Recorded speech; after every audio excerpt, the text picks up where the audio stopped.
I want to introduce you to a gentleman called Mostafa Rezvani. I wonder if I said to you, how many people in the last 6 years have you led to the Lord? I wonder what you'd say. 1, 2, 3, 5, 10?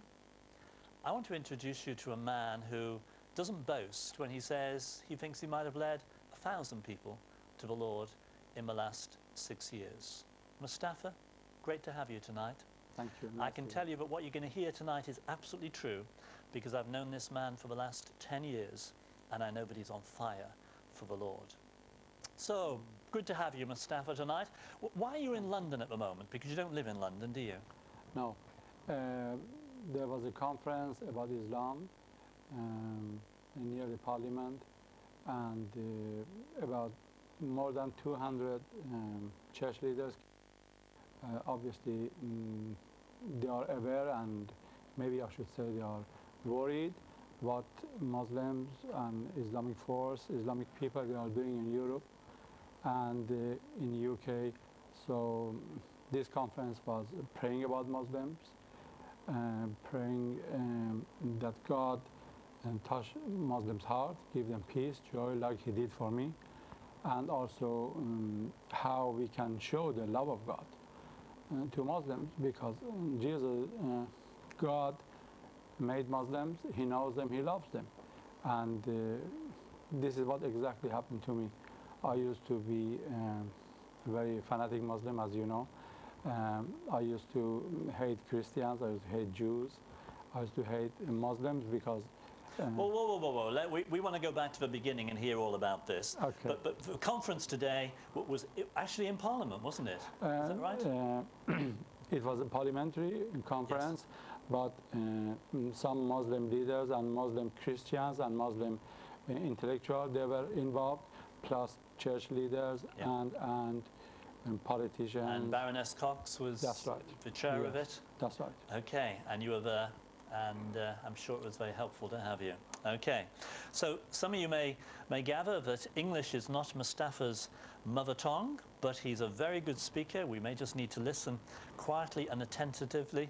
Mostafa, where were you born? I was born in Iran. Iran? Yes, okay. I was brought up.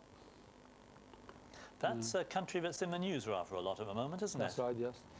Okay. Are we allowed to ask you how long ago you were born in Iran? Yes, I was born 1952. Okay, so was the Shah still on the throne then? That's right. Shah of Persia. That's right. So when was he, what exile? He went into exile, I think 1978 or 79. Right. Yeah. So try and just picture for us the 20-odd years that you were there while the Shah. What was life like in Iran at that time? Life in Iran that time was very good. We had security.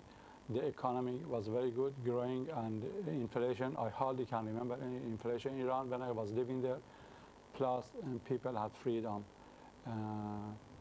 It was fantastic. Many foreigners, many foreign investors, they used to come invest money, and the country was growing. Right. Iran was the best country in the whole Middle East. Okay. And what was your home like? My home was very good. I come from a religious city called Mashhad. My city is 100 miles far from Russia and 100 miles from Afghanistan. I come from, I can say, middle-class family. All my family, they are educated. They are not religious clergy.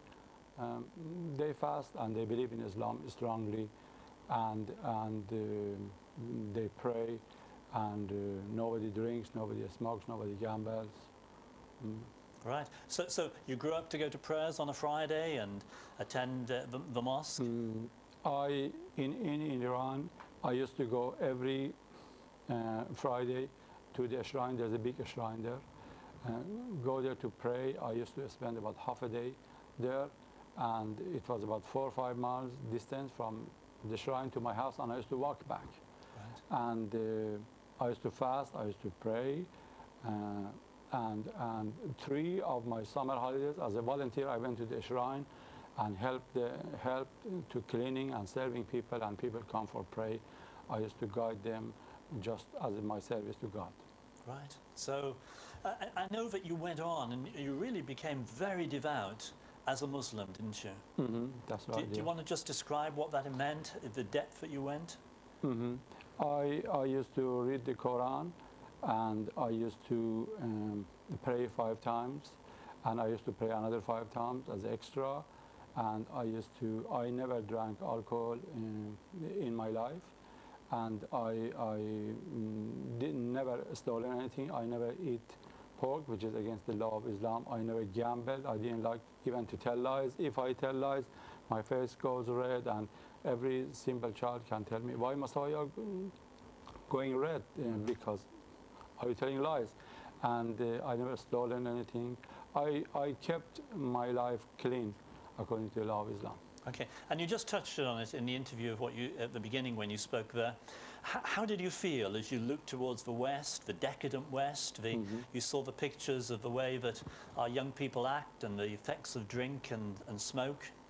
When I came to England, I found it's very strange, because I found sometimes the pubs, which I didn't know what does it mean. It was full of smoke, full of noise, full of people drinking alcohol. And I am quite a nosy person. I used to go inside and ask them, what's happening, why you are drinking? And they used to say, English people in London, is our social life, we like it, we are full of joy and happy. But they asked me, sometimes offered me a drink, and I said, I don't need it. I believe I should be full of joy and happiness without alcohol.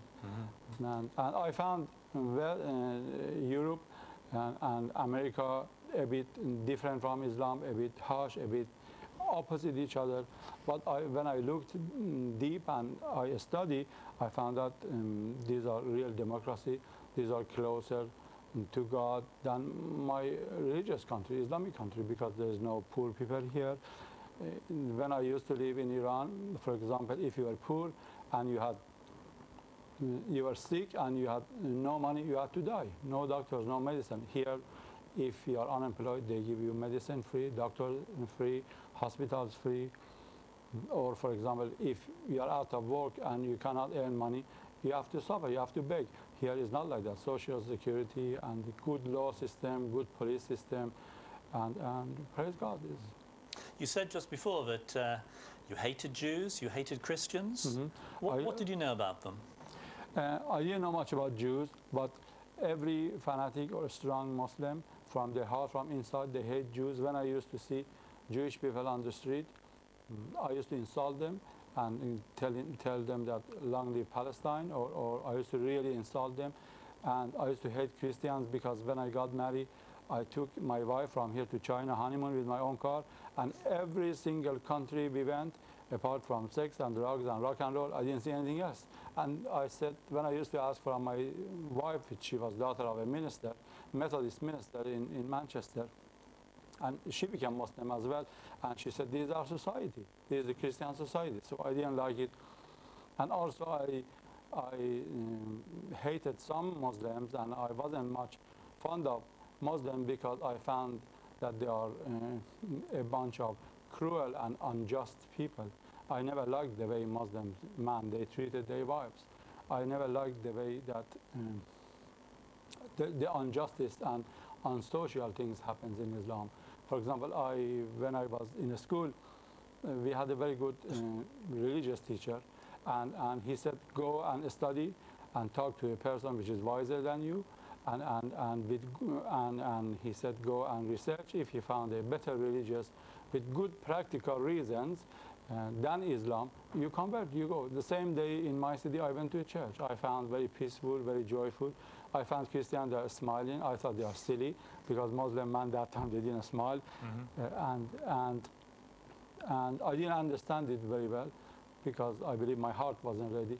But later on, I found that if I would change, the Quran says, you became a non-believer, you found partner for God, you worship 3 gods, and I found that the Islam says kill.